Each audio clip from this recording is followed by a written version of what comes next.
In early 2025, Disney responded to mounting criticism that its theme parks had become unaffordable. Later that year, a single-day ticket to Walt Disney World cost $200 for the first time. At its peak, the company's parks were generating more revenue than its entire film studio.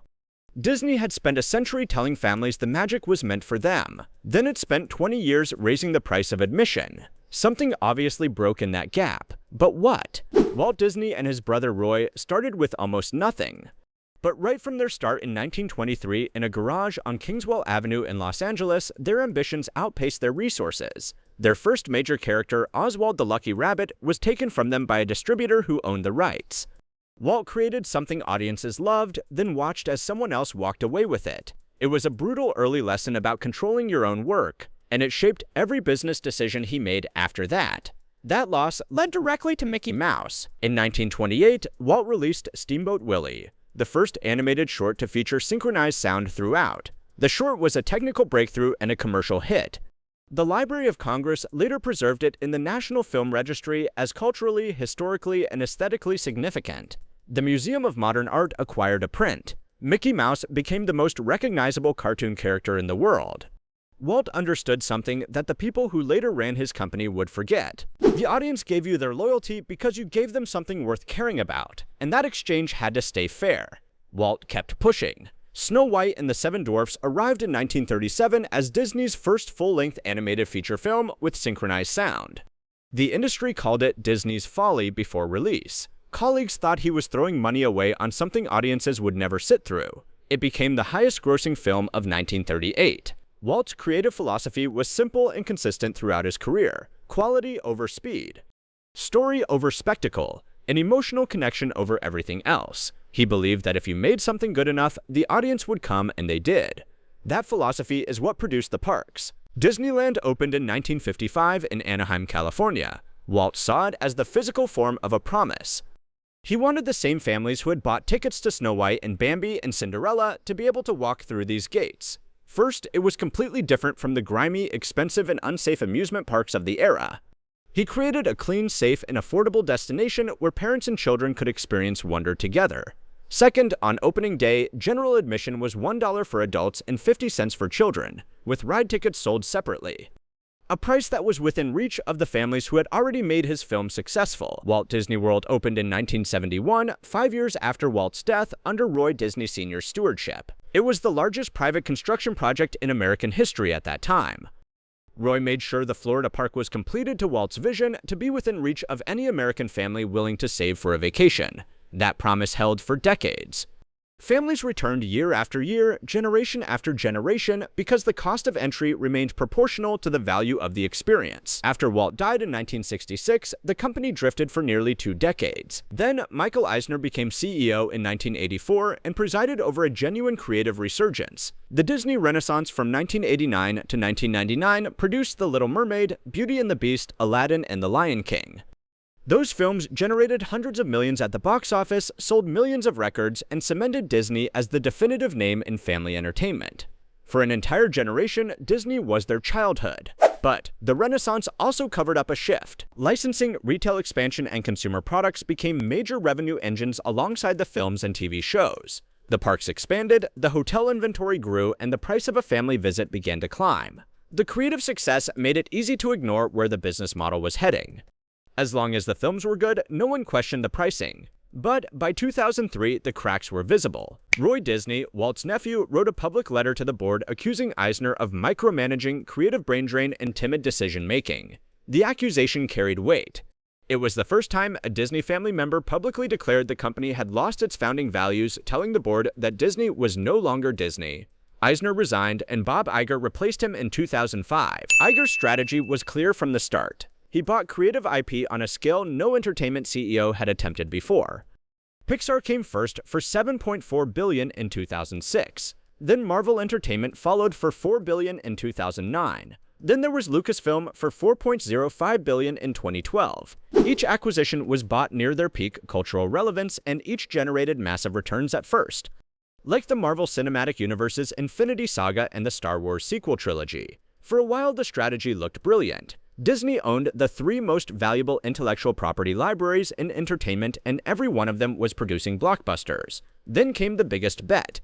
In 2019, Disney bought 21st Century Fox's entertainment assets for $71.3 billion. It was the largest acquisition in Disney's history, designed primarily to secure streaming rights and the Hulu stake ahead of the Disney Plus launch. The Fox deal closed with Disney carrying significantly elevated long-term debt at exactly the moment the streaming wars began ramping up content spending. That timing matters because while the Pixar, Marvel, and Lucasfilm deals were expensive, they were manageable. The Fox deal was different. It was a financial hinge that made everything that came next inevitable. Disney Plus launched in November 2019 at $6.99 per month and reached 10 million subscribers on its first day. The growth was real, but the cost was staggering. Disney had deliberately overinvested in trying to attract subscribers at the expense of profitability. By February 2025, Forbes noted that Disney's streaming unit had lost almost 3 times more money in 5 years than Disneyland Paris has made an operating profit over more than 3 decades. During that period, one division did most of the financial heavy lifting: the parks. Reuters confirmed in May 2023 that the parks were the primary driver of improving financial results, even as streaming losses narrowed. The parks were the financial foundation absorbing the damage from the streaming bet, and that changed how the parks were run. The prices had been increasing for years. Then, with the late 2025 hikes, peak day single tickets at Walt Disney World finally crossed the $200 mark. But that wasn't the real price of entry. If you went at peak times and wanted to avoid the long queues, you had to sign up to Genie Plus, a paid service requiring families to pay an additional fee per person on top of full admission just to access shorter wait times. The headline starting from figures masked how the date-based pricing structure pushed most school holiday and summer visitors into the very top end of the range. The park was the last physical space where you could see Disney's relationship with ordinary families, but few ordinary families could afford to go there. A family of 4 planning a trip to Walt Disney World in 2025 faced ticket costs, hotel costs, dining costs, and Genie Plus fees that pushed the total into a range that many middle-income families described as no longer realistic for a casual vacation. Affordability rose to the top of fan complaints, and customer satisfaction metrics slid at the same time prices kept going up. When Disney responded in February 2025, it described its pricing as reflecting the value of the experience. That didn't go down well. By 2025, Iger was openly conceding that Disney had pushed park pricing too far, and that demand was starting to feel it. While the pricing pressure built, Disney walked into a second problem. The company shifted from mostly keeping its politics backstage to taking visible public stances, and that created opponents on both sides. Disney had become a symbol in a political conflict, and that's a structurally dangerous position for a brand that depends on being universally beloved. The culture war didn't cause the financial problems, but it sped the problems up right when the pricing strategy was already eroding goodwill. Disney seemed to have overreached, trying to extend across too many content categories at the same time. The disappointing movies and TV shows landed on an audience that was already frustrated by park pricing and divided by cultural controversy.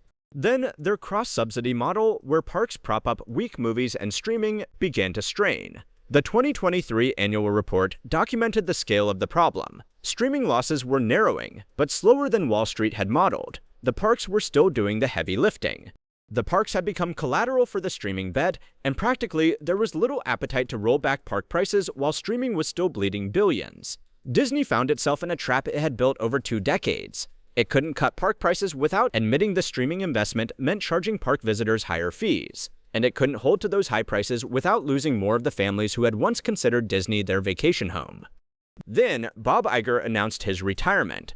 Bob had left once before, only to come back in 2022. Axed around 7,000 jobs, stripped out $7.5 billion in costs, pivoted streaming toward profitability, and defended the park pricing strategy. But this time, it's for good. Though he will stay on as a senior advisor until the end of 2026. In February 2026, Josh D'Amaro, the head of Disney Parks Experiences and Products, was announced as the man who will be succeeding him. That a parks executive is the most likely next CEO tells you where the institutional weight of the company now sits. The company is moving from a mass-market family entertainment to a premium experience provider. The question is whether that repositioning was chosen or forced by the realities of the streaming war and falling park attendance. The data leaves a question open.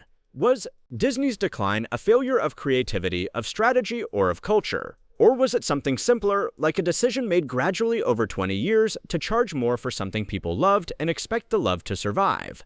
Walt charged $1 at the gate because he believed the magic should be for everyone. The company that carries his name decided it disagreed.